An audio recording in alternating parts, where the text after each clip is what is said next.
शुरू करते हैं। पहला, फर्स्ट ऑफ ऑल, आजकल जो चीजें सबके दिमाग में चल रही है वो है द इम्पैक्ट प्लेयर का रूल, जो कि आईपीएल ने अभी रिलीज किया, अनाउंस किया कि बीसीसीआई ने अनाउंस किया नेक्स्ट ईयर आईपीएल के लिए जो होगा 2023 में इम्प्लीमेंट होगा।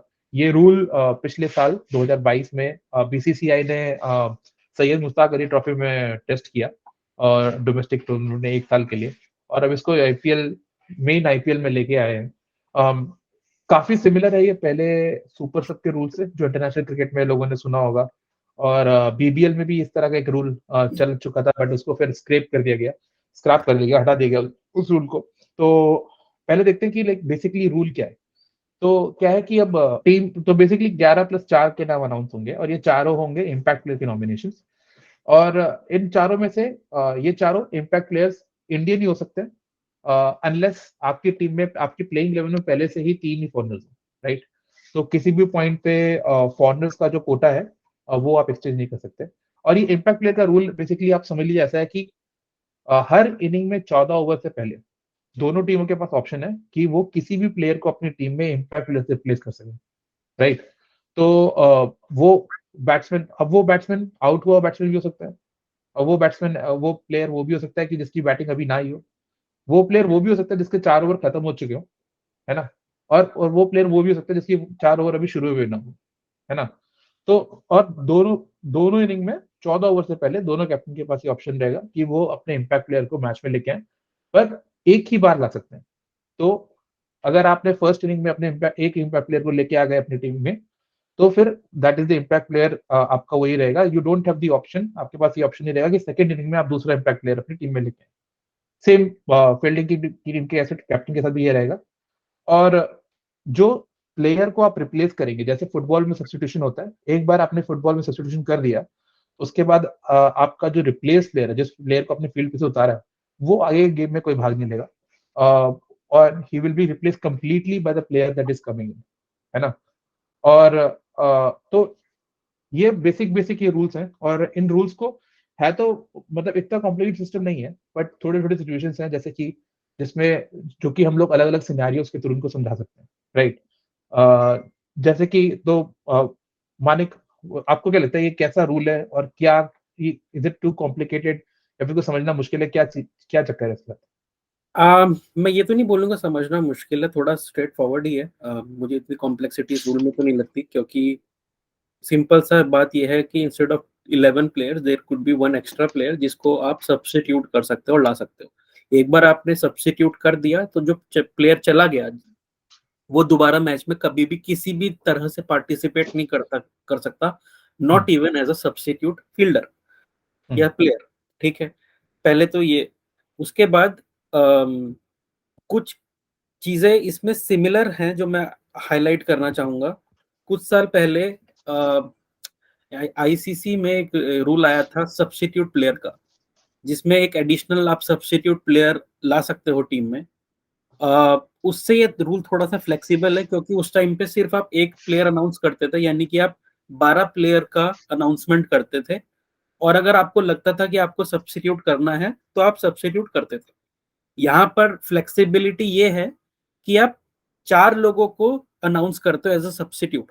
तो फॉर एग्जाम्पल मैं टॉस के लिए जाता हूँ, मेरी एक प्लेइंग 11 है, मैं टॉस के लिए जाता हूँ और मैं 4 अनाउंस करता हूँ। उसमें से मैं 2 बैटर या ऑलराउंडर अनाउंस कर सकता हूँ या 2 बॉलर अनाउंस कर सकता हूँ। तो डिपेंडिंग अपॉन मैं पहले बैटिंग कर रहा हूँ या बॉलिंग कर रहा हूँ, मेरे पास वो फ्लेक्सिबिलिटी है कि अच्छा, अगर लेट से मैं पहले बैटिंग करता हूँ और मेरा बैट्समैन आउट हो गया और मुझे पता है कि ये बैट्समैन बॉलिंग नहीं कर सकता, तो I can replace him with a bowler या ऑलराउंडर या late finisher kind of a thing. तो मैं उस तरह से अपने 4 सब्स्टिट्यूट को अलाइन कर सकता हूँ। तो that way it gives me more flexibility. तो उस लिहाज से ये ग्रुप रूल काफी सिंपल है। इंटरेस्टिंग होता कि अगर इसमें ये फॉरेन प्लेयर्स का भी अदला बदली अनाउंस करते, क्योंकि काफी लोगों के पास काफी अच्छे फॉरेन प्लेयर्स हैं और जो बेंच पर भी बैठेंगे, तो अगर ये फॉरेन प्लेयर्स में भी अलाउड होता तो मुझे ज्यादा मजा आता देखने के लिए ऑनेस्टली।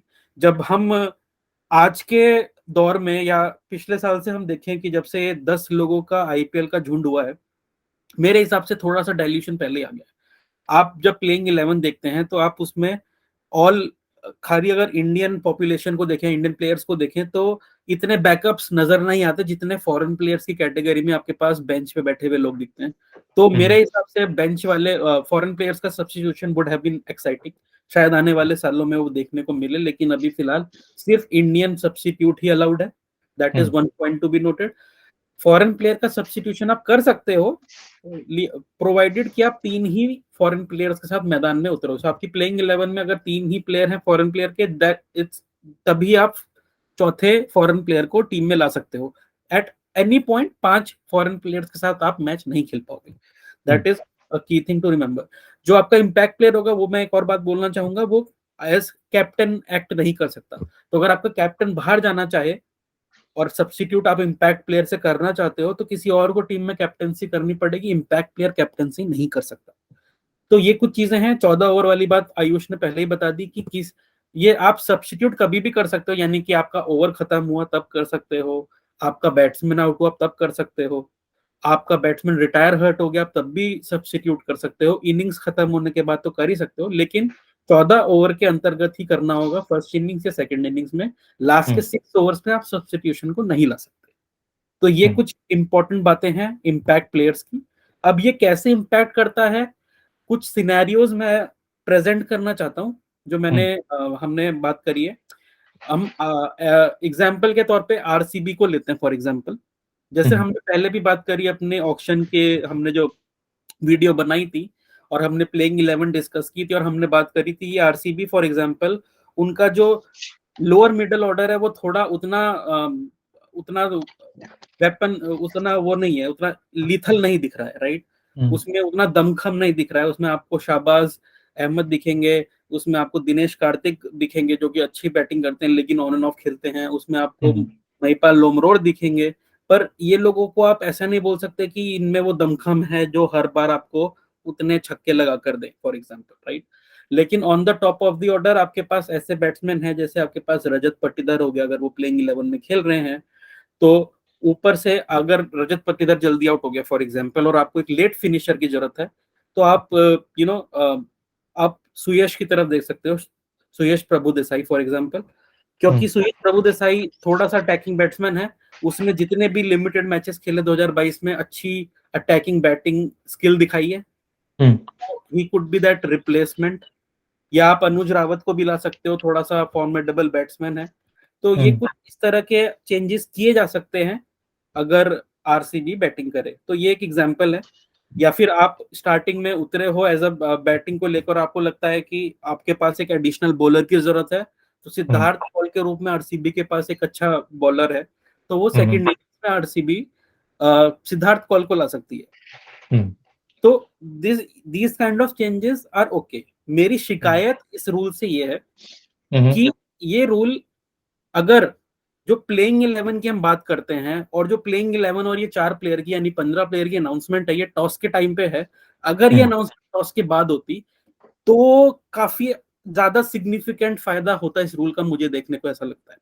क्योंकि अगर मुझे पता है कि मैं पहले बैटिंग कर रहा हूँ तो मैं एक ऐसी टीम लेकर उतरूंगा जिसमें ज्यादा बैट्समैन हो और कम बॉलर्स हो, और फिर मुझे पता है कि मैं एक बैट्समैन को स्विच कर सकता हूँ एक बॉलर से, तो मैं इस रूल का ज्यादा फायदा ले सकता हूँ। अगर मैं पहले बॉलिंग कर रहा हूं तो मैं ज्यादा बॉलर्स के साथ उतरूंगा और फिर मैं एक बॉलर को स्विच कर लूंगा एक बैटिंग से इन माय सेकंड इनिंग्स। तब ये रूल का थोड़ा सा फायदा होता है। अभी क्या है, अभी क्योंकि आपको अनाउंसमेंट करनी है टॉस से पहले या टॉस के दौरान, तब आपको पता नहीं है कि आप बैटिंग करोगे या बॉलिंग, तो आपको वही प्लेइंग 11 के साथ उतरना पड़ेगा मेरे लिहाज से, मेरी समझ से, जो आप बिना इस रूल के भी करते, यानी कि your playing 11 will still be the same.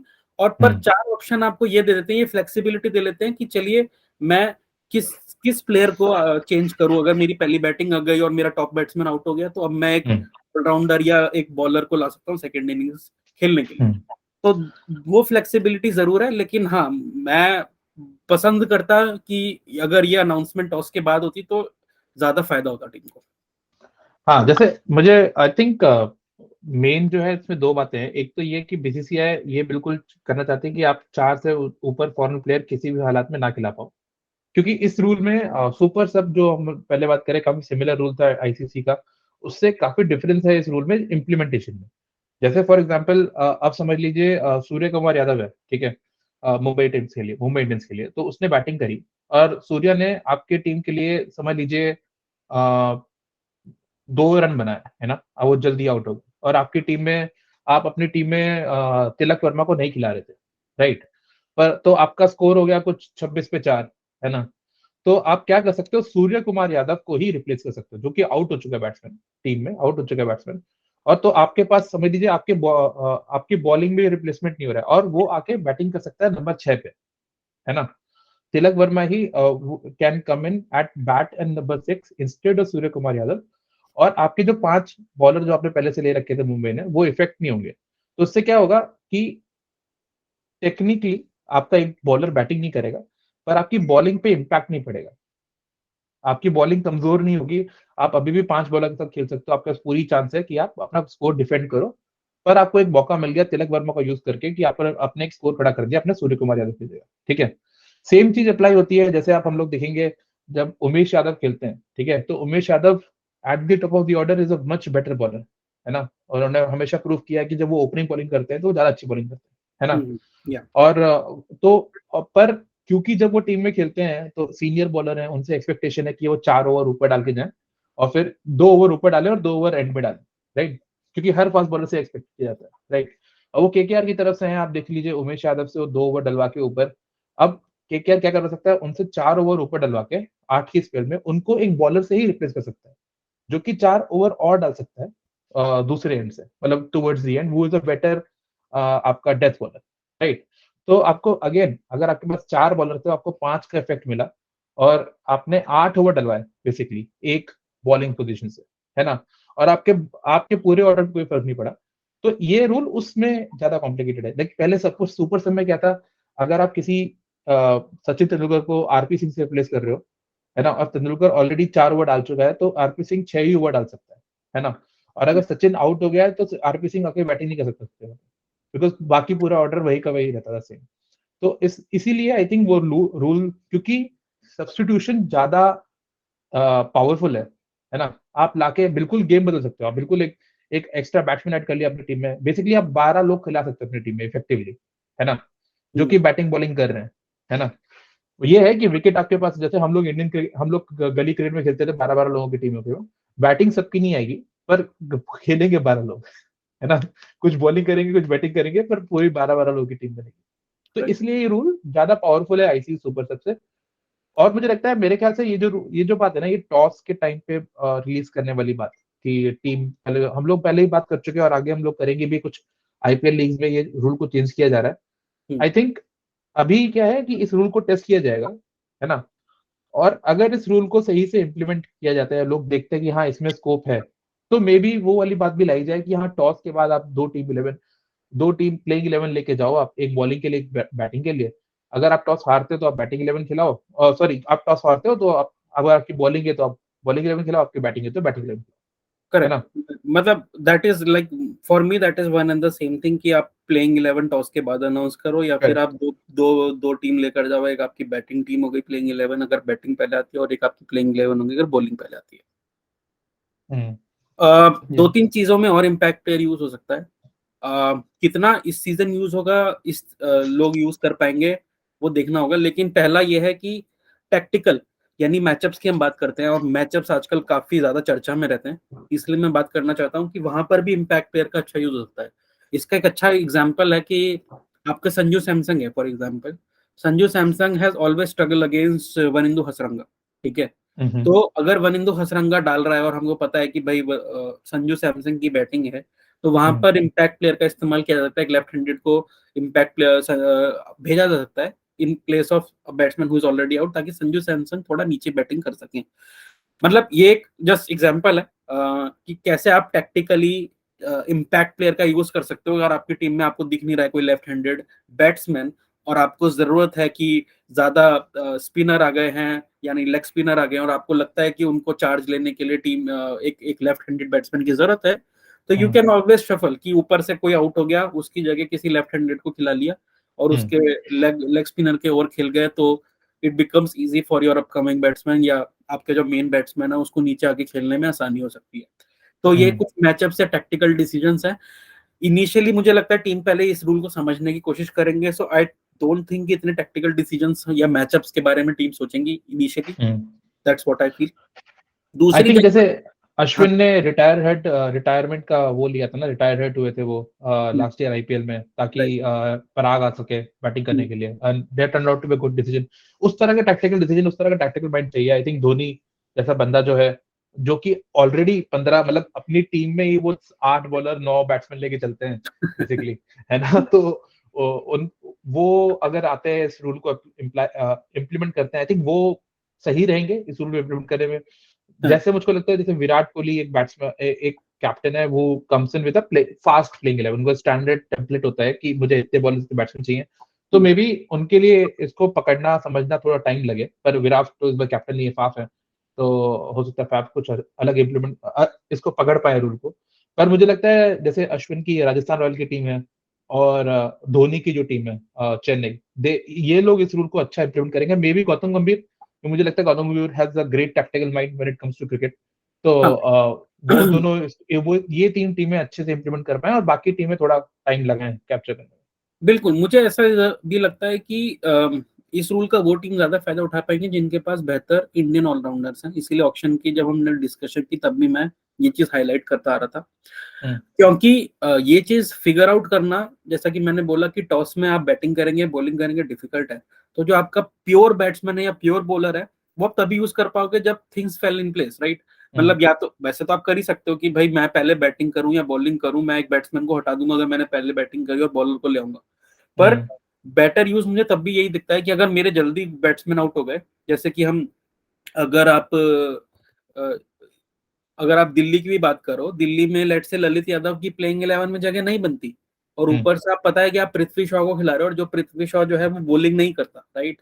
अगर पृथ्वी शॉ जल्दी आउट हो जाता है और ललित यादव टीम में नहीं है, तो आप ललित यादव को ऐड कर सकते हो। जैसा हमने पहले भी बोला कि उस केस में आपका एक बॉलर बैटिंग नहीं करेगा, पर वो बॉलर फिर भी टीम में, क्योंकि आपने सब्स्टिट्यूट शॉ को किया है। तो Shaw will not participate in the reminder of the game, पर Lalit Yadav can come and bat, और वो आपको कुछ ओवर भी दे सकता है। तो एक आइडियल सिचुएशन हो कि दिल्ली के लिए, प्रोवाइडेड कि दिल्ली पहले बैटिंग कर रही है। लेकिन फर्ज करो अगर दिल्ली पहले बॉलिंग कर रही है तो वो फंस गए, फिर वो ललित यादव का सब्स्टिट्यूट यूज नहीं कर सकते क्योंकि they are bowling first, right. हाँ, पर फिर उस केस में किसी और को करेंगे, मुझे लगता है कि उस केस में फिर किसी और को करेंगे, क्योंकि ये तो आई थिंक जो टेम्पलेट है ना, मेरे ख्याल से यही रहेगा कि ऑलराउंडर को रिप्लेस करना मुश्किल है, जैसे तुमने कहा, है ना। तो ऐसा होगा कि जैसे मुझे, मेरे हिसाब से जब ये रूल इंप्लीमेंट होगा, and this is just hypothetical, तो मुझे लगता है कि you will see specialist for specialist, ठीक है। तो अगर एक स्पेशलिस्ट बैट्समैन जो कि बॉलिंग नहीं कर सकता, जैसे उसकी बैटिंग खत्म होगी ना, उसकी जगह पे अगर टीम उसकी जगह पे बॉलर ले लिया जाएगा, अगर आपने स्कोर सही से डिफेंड करा है, बनाया है कि नहीं, अगर आप बॉलिंग पहले बैटिंग कर रहे हो, और अगर आप बॉलिंग पहले कर रहे हो, तो ऑलमोस्ट ऑलवेज ऐसा होगा कि जैसे चहाल जैसा बॉलर है ना, वो अपने 4 ओवर डाल के, जैसे ही उसके 4 ओवर खत्म हो गया, replace with a pure batsman, जैसे ही, मतलब करेक्ट। नहीं, मैं इस बात राजस्थान से जैसे बैट्समैन के लिए तो ऐसे ही होने वाला है मेरे ख्याल से। ये मैं बिल्कुल मानता हूँ, बल्कि हम्म, मेरा जो सेकंड पॉइंट था जो मैं बताने जा रहा था जो मैं मिस कर गया, वो यही हम्म, था कि another place where we can use the impact player is जहां आपके पास स्पेशलिस्ट बॉलर हैं जो थोड़े ढीले फील्डर भी हो। जैसे हमने बात की अमित मिश्रा की या पीयूष चावला की या ईशांत शर्मा की भी, फॉर दैट मैटर, ये लोग बुजुर्ग होने लगे हैं पर अभी भी इनमें बॉलिंग में वो धार है।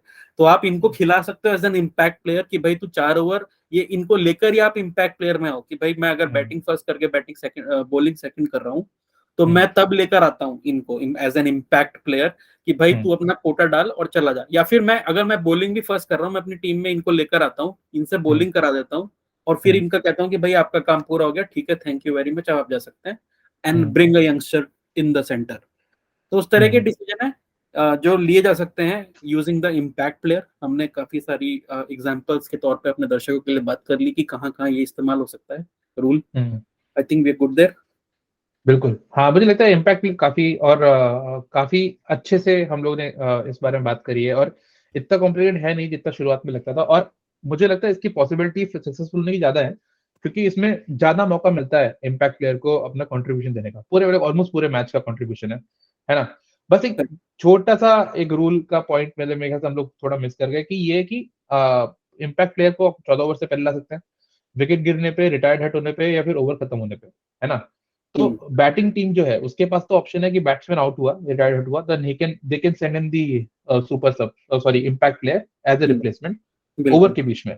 पर बॉलिंग टीम अगर सुपर सब रिप्लेस भी कर रही है, तो वो ओवर के बीच में नहीं कर सकती, ओवर के बाद ही करना पड़ेगा, इम्पैक्ट बाद में वही आएगा। तो अगर आप किसी बॉलर को मतलब अगर 3, आप बॉलर को ला रहे हो तो आप वो ओवर खत्म उसी बॉलर से कराओगे या किसी करेक्ट, अपने टीम के ऑलरेडी एग्जिस्टिंग बॉलर से खत्म कराओगे, लेकिन ना कि जो इम्पैक्ट प्लेयर है। उससे। इम्पैक्ट प्लेयर अगर बॉलर है तो वो आके बॉलिंग अगले ओवर से ही डाल सकता है, उस ओवर करेक्ट, को फिनिश करने के लिए वो नहीं डाल सकता।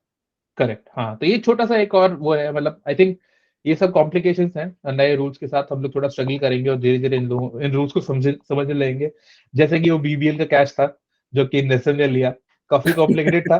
मुझे याद है एक टाइम पे वो अलाउड नहीं था, स्टीवन स्मिथ ने इंटरनेशनल क्रिकेट में सिमिलर तरह कैच लिया था, पर वो अलाउड नहीं था। उसके बाद रूल्स चेंज हुए और निसर का वो कैच अब अलाउड है, तो you know. Before me move to the impact player, एक डिस्कशन मैं करना चाहूंगा ऑन द इम्पैक्ट प्लेयर। मैं एक लिस्ट डिस्कस करना चाहता हूँ कि मेरे अकॉर्डिंग कौन इम्पैक्ट प्लेयर हो सकता है पर team. I quickly go through that list. हाँ। तो मैं स्टार्ट करूंगा लखनऊ सुपर जायंट से। मेरे हिसाब से प्लेयर्स लाइक बदोनी, जिसकी हमने बात की कि टीम में जगह नहीं बनती, लेकिन जहां टीम लड़खड़ा रही है या फिर कम खेल रही है और हमें कंसोलिडेशन की जरूरत है, वहां पर बदोनी का इन्वॉल्वमेंट हो सकता है, बढ़िया तौर पे यूज हो सकता है। कृष्णप्पा गौतम को हमने उतना क्रिकेट खेलते हुए नहीं देखा है, बहुत यूटिलिटी वाला प्लेयर है, तो लोअर डाउन दी ऑर्डर में अगर उन्हें चाहिए, सर्च की जरूरत है, तो वो आके लंबे रन भी मार सकता है, लंबे छक्के ही मार सकता है और अच्छी बॉलिंग भी करता है। तो मुझे लगता है कि he is a utility kind of a player. Unadkat को भी अगर आप देखें, जयदेव उनादकत को मेरे हिसाब से वो उनके टॉप 11 में शायद जगह नहीं बनाता प्लेइंग 11 में, लेकिन अगर उनको अपनी बॉलिंग और स्ट्रॉन्ग करनी है तो they can use Jaydev Unadkat as their impact player.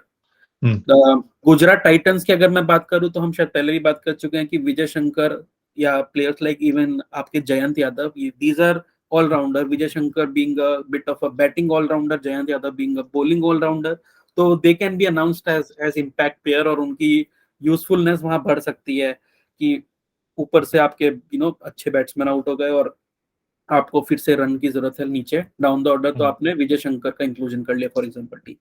Pradeep Sangwan has been a really great bowler, तो उसका भी यूज हो सकता है एज एन इम्पैक्ट प्लेयर। ठीक है, आपने उसको इतना खेलते हुए नहीं देखा, लेकिन जितनी भी बॉलिंग वो करते हैं, अच्छी खासी आईपीएल में बॉलिंग करी है उन्होंने।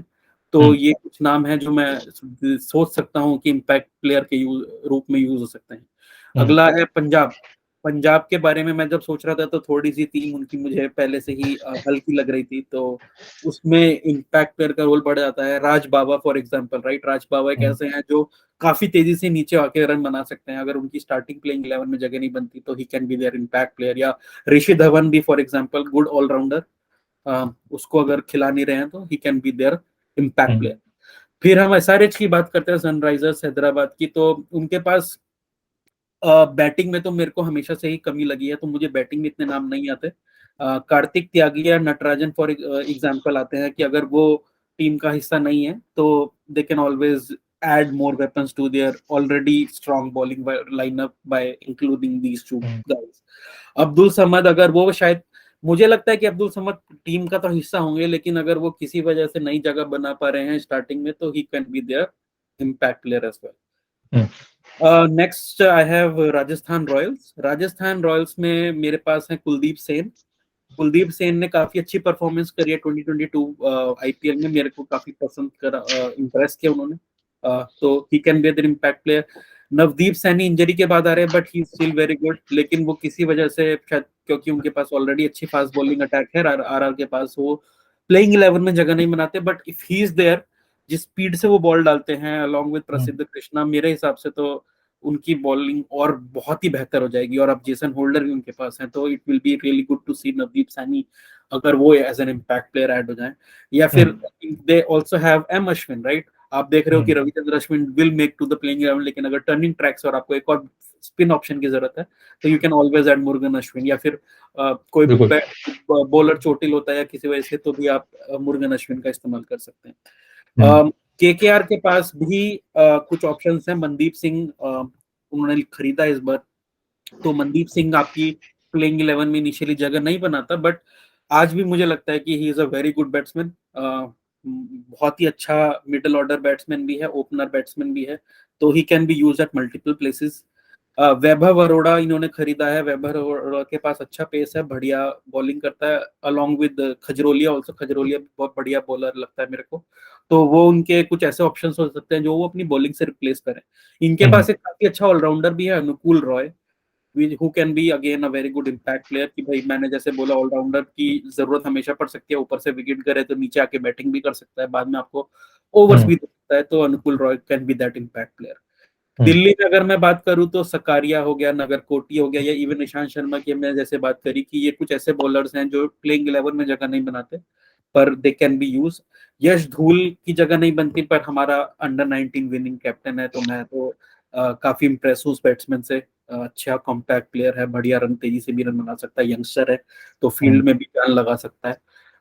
उस तरह का बंदा भी चाहिए होता है आपको एज एन इम्पैक्ट प्लेयर। तो दिल्ली के पास ये सारी चॉइसेस हैं। सीएसके दिल्ली के के पास कीपर नहीं है बस। कीपर के लिए they can use impact player, किसी तरह से can figure things out around that. Then we talk about CSK. CSK के पास देश पांडे जैसा बॉलर है। हंगरेकर की हमने बात करी, हंगरगेकर की, कि भाई वो पहले भी नहीं खेले, लेकिन दे can be their impact player अगर वो पहली 11 में जगह नहीं बनाते। आप अगर उनकी दिल्ली सीएसके की टीम देखो तो वैसे उसकी जगह नहीं भी बन रही है। शिवम दुबे तक नंबर 6 या 7 पे बैटिंग करने आ रहे हैं, धोनी 8 पर बैटिंग करने आ रहे हैं। तो बट जरूरत पड़ने पर you can always switch and bring back the impactor. तो Hangargekar can be that guy. Even Shivam Dube, जैसे मैंने बोला कि between Hangargekar and Shivam Dube, one can be in the team and the other can be replace as an impact player. तो ये तीन नाम मेरे समझ में आते हैं सीएसके से। मुंबई इंडियंस की बात करूं तो हम हमेशा से बात कर रहे हैं अर्जुन तेंदुलकर कब खेलेंगे, कब डेब्यू करेंगे। He may not be in their playing 11, लेकिन जैसा हमने बोला कि इंजरी प्रोन बुमराह हैं, इनकी बॉलिंग, फास्ट बॉलिंग उतनी नहीं है। अगर ऐसा कुछ हो जाता है तो they can always bring in Arjun Tendulkar in Mumbai में तो मुझको लगता है कि वो लोग ऐसा भी कर सकते हैं कि 3 फॉरेन खिलाएं और टिम डेविड और डेविड ब्रेविस को, मतलब डेविड ब्रेविस और जाफ्रा आर्चर को खिला लें, मतलब ऐसा। जैसे टिम डेविड, डेविड ब्रेविस और जोफ्रा को ना खिलाएं, 3 टॉप ऑर्डर बैट्समैन खिला लें जो टॉप 10 के हैं, और उनमें से एक बैटिंग करा के फिर जोफ्रा को खिला लो। ये भी कर सकते हैं, मतलब I will not put it pass Mumbai अगर वो लोग ऐसा करने की कोशिश मुंबई ने करें। पहले किया है कि 3 फॉरेन का उतरे, लेकिन मुझे लगता है इस टाइम पे वो काफी डिपेंडेंट है अपने फॉरेन प्लेयर्स पे। जिस तरह से उनके, अगर आप फॉरेन प्लेयर की बात करो, उनके पास ट्रिस्टन सब हैं, उनके पास आपके जोफ्रा आर्चर भी हैं, उनके पास टिम डेविड भी हैं, कैमरून ग्रीन भी हैं, काफी सारे उनके पास ऐसे प्लेयर हैं जिनको छोड़ना वो नहीं चाहेंगे। डेवल ब्रेविस भी उनके पास हैं। तो बॉलिंग में हमने बोला था इतना कंपटीशन है उनके पास कि अगर जोफ्रा नहीं खेलते तो जाय रिचर्डसन है, जाय रिचर्डसन नहीं खेलते तो भेराडॉफ है। तो इतने सारे उनके पास फॉरेन प्लेयर्स की लिस्ट है कि मुझे नहीं लगता कि वो 3 फॉरेन प्लेयर्स के साथ उतरने का रिस्क लेना चाहेंगे, क्योंकि इतने ज्यादा भी उनके पास इंडियन प्लेयर्स नहीं है। इफ यू रियली सी, ऐसा नहीं है कि Arjun Tendulkar is really as good a bowler as जो हमने अभी बॉलर डिस्कस नहीं, किए। मतलब मुझे लगता है कि उनके पास इंडियन प्लेयर इतने अच्छे नहीं है, तभी वो लोग फॉरनर में ऐसा करेंगे। क्योंकि ऐसा होता है ना कि जैसे स्क्वाड होता है 22 से लेके 28 तक का लोगों का, ठीक है, उसमें से आप समझ लो 4 ही फॉरनर खेल सकते हैं, आपके प्लेइंग 11 में होते हैं, है ना। और आपके स्क्वाड में होते हैं 8 से 10 फॉरनर होते हैं, ठीक है। तो अगर आप 15 लोग का नॉमिनेशन कर रहे हो और 4 फॉरनर उसमें से खेल रहे हैं, है ना, तो आप बेसिकली 28 में से 28 में से 11 तो आपने फॉरनर प्लेयर, आपने प्लेइंग 11 निकाल ली। बाकी 17 प्लेयर में से आप समझ लो 5 से 6 तो फाउंडर्स होंगे ही पहले से, है ना। तो आपका स्क्वाड जो पूल है, आपका जो सिलेक्शन पूल है, that is like 5 to 10 more players, है ना। और जो आपके फ्रिंज प्लेयर्स हैं वो उसमें आ जाएंगे। तो जिसमें टीम में अच्छे इंडियन प्लेयर नहीं है उसमें में भी चांस ज्यादा रहे फाउंडर 3 खिला के सुपर सब करने की। बट पता नहीं, आई डोंट नो। हाँ, मतलब आई कैन अग्री कि अगर आपका एक फॉरेन प्लेयर इज स्पेशलिस्ट, जैसे जोफ्रा आर्चर की बात करी, पर बाकी सारे तो उनके पास ऑलराउंडर ही हैं। मतलब मैं रिस्क नहीं लूंगा कैमरून ग्रीन या टिम डेविड के साथ अगर मैं उन्हें खिला रहा हूँ। अगर मैं टिम डेविड को नहीं खिला रहा हूँ, which can be an option, मतलब कैमरून ग्रीन या टिम डेविड में से हो सकता है एक ही खेले, क्योंकि इनके पास इतने सारे अलग अलग फॉरेन प्लेयर्स हैं। एंड इनकी बॉलिंग लाइनअप इतनी वीक लग रही है कि ये हो सकता है कि 2 फॉरेन बॉलर्स के साथ उतरे। That is a different discussion. I think वो डिस्कशन हम जब आईपीएल नजदीक आ जाएगा, will keep it for that. कब करेंगे।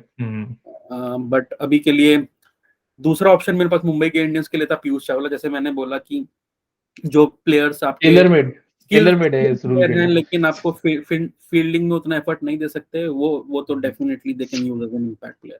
हाँ, बाकी जब कभी ऐसा हो कि आईपीएल के फाइनल में आपको आखिरी ओवर में चाहिए हो 10-11 रन और आपके पास 9 या 10 बैट्समैन ही बचे, तो पीयूष चावला को भेज दो, he has done it before, है ना। बिल्कुल।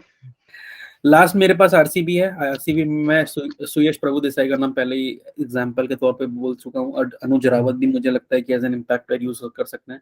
आकाशदीप एक ऐसे बेंच बॉलर हैं जो कि लाए जा सकते हैं अगर आपको एक और बॉलिंग ऑप्शन चाहिए, फास्ट बॉलिंग ऑप्शन चाहिए अपनी टीम में। और मनोज भंडागे इन्होंने खरीदा है, आई थिंक वो भी उसके स्टैट्स थोड़े से अच्छे हैं एज एन ऑलराउंडर, तो he could be he could be that impact there. So that was my list for all the 10 teams, जिनमें मुझे लगता है कि ये कुछ प्लेयर्स हैं जो इम्पैक्ट प्लेयर पे काम कर सकते हैं। बहुत बढ़िया, आई थिंक बहुत ही अच्छे फीडबैक है, बहुत ही अच्छी तरीके से हमने इस बारे में बात करी। मैं बहुत क्लियर हूँ इस रूल के बारे में। अगर आपको कुछ भी डाउट है इस इम्पैक्ट प्लेयर के रूल के बारे में, तो please put it down in the comments, है ना। और आपको क्या लगता है कि कौन सा प्लेयर इम्पैक्ट रूल के लिए बहुत सही रहेगा, ये रूल सही है कि नहीं, और क्या रूल इस चेंजेस रूल के साथ हो सकते हैं, जो भी आपको समझ में आए इसके बारे में, जो भी आपके थॉट्स हैं उसके बारे में, put them down in the comments, will talk more about it. चलिए बढ़ते हैं।